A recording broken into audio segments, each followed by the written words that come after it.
রাসূল সাল্লাল্লাহু আলাইহি ওয়াসাল্লাম নাজরান দেশ থেকে আনা একটা চাদর পরেছেন, গলিজুল হাশিয়া, যেই চাদরের এই কর্নারের ডিজাইনটা ছিল খসখসে। কি ছিল? হঠাৎ এক বেদুইন এসে রাসূল সাল্লাল্লাহু আলাইহি ওয়াসাল্লামের চাদর ধরে টান দিল। টান দেওয়ার সাথে সাথে রাসূল সাল্লাল্লাহু আলাইহি ওয়াসাল্লামের ঘাড়ের এই চামড়া ছিঁড়ে গেল। এই খসখসে যেহেতু ডিজাইন চাদরের, এই খসখসে ডিজাইন ঘাড় আর কাঁধের এখানে যখন টান খেলো, ওই খসখসে ডিজাইনের দাগ বসে গেল, রাসূলের চামড়া ছিঁড়ে গেল ঘাড়ে। সে টান দিয়ে বলে, ইয়া মুহাম্মদ মুরলি মিন মালিল্লাহ। আসছে ভিক্ষা করতে, মূলত ভিক্ষা চাওয়ার ডিজাইন দেখছেন? যার কাছে ভিক্ষা চাবে চাদর ধরে টান। এসে বলে বেদুইন, তাদের মধ্যে সভ্যতা ছিল না।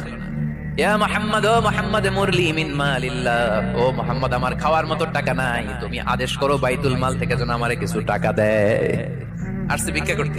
ভিক্ষা করতে আইসা চাদর ধরে দিছে টান, ঘাড়ের চামড়া ছিঁড়ে গেছে। রাসূল সাল্লাল্লাহু আলাইহি ওয়াসাল্লাম ব্যথা পেয়েছেন। ফালতাফাতা ইলাইহি রাসূলুল্লাহ, আল্লাহ রাসূল সাল্লাল্লাহু আলাইহি ওয়াসাল্লাম তার দিকে তাকালেন, তাকিয়ে ফাদাহিক, একটা মুচকি হাসি দিলেন।